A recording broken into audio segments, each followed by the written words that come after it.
Représentant 25% de la population totale, les seniors seront 20 millions en 2030 pour représenter 30% de la population française. C'est une véritable manne financière pour de très nombreuses entreprises rassemblées sous le vocable de Silver Economy. Une filière tentaculaire qui regroupe le tourisme loisir, l'habitat, la sécurité, le transport, la santé, les banques assurances ou encore les services à la personne. Pourtant, en raison d'une demande très hétérogène et d'une offre insuffisamment structurée et peu innovante, les entreprises peinent à répondre aux besoins et aux usages des seniors et de leurs familles. Pour dépasser ce verrou, les entreprises ont tout intérêt à construire ce que l'on appelle des écosystèmes d'affaires. En clair, jouer collectif plutôt que seul. Comme je le disais, la cible senior est loin d'être uniforme et elle évolue avec le temps.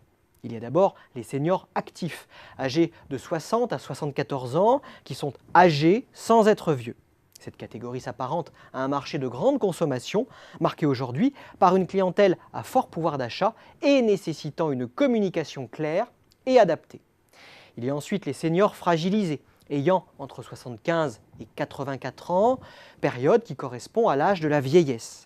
Au-delà, l'âge de la dépendance, au cours de laquelle les seniors sont potentiellement en perte d'autonomie. L'offre à destination des seniors manque également de structuration. En réalité, la filière de la Silver Economy rassemble une variété d'acteurs, par exemple les spécialistes des seniors, les prescripteurs, les financeurs, les acteurs publics ou encore les opérateurs technologiques comme les fabricants de balances et tensiomètres connectés ou de trackers d'activité. Si certains de ces acteurs se côtoient en étant présents sur différents maillons de la chaîne de valeur, ils n'ont pas l'habitude de collaborer à la construction d'une offre cohérente et innovante répondant aux besoins et usages des seniors. C'est à ce niveau que la notion d'écosystème prend tout son sens. En s'organisant à la manière de plusieurs cordées d'alpinistes, toutes ces entreprises à la nature différente pourront progresser ensemble au même rythme, sur un terrain qui s'avère particulièrement compliqué comme on l'a vu. Avançant au même pas, ces entreprises, parfois en concurrence, auront un objectif fédérateur commun, celui de stimuler une demande complexe tout en rendant toutes ces offres beaucoup plus attractives. La création de Silver Valley en 2008 s'inscrit parfaitement dans cette logique.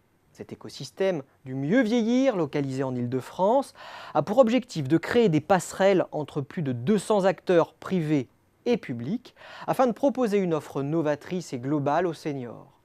Dans ce cadre, les relations entre les participants se nouent à 3 niveaux. D'abord entre des entreprises d'un même segment de marché, par exemple les services à la personne ou l'e-santé. Ensuite, entre des opérateurs de segments de marché différents, par exemple un acteur des services à la personne avec un acteur des résidences seniors. Enfin, entre des acteurs spécialisés seniors et des acteurs périphériques de type public ou des financeurs. Les pouvoirs publics ont pour leur part tenté de structurer et de développer ce marché en créant en 2013 le concept de Silver Economy. Mais depuis, les initiatives de l'État sont restées plutôt timides. Son rôle est pourtant fondamental, notamment en matière de financement. Mais il est par nature borné.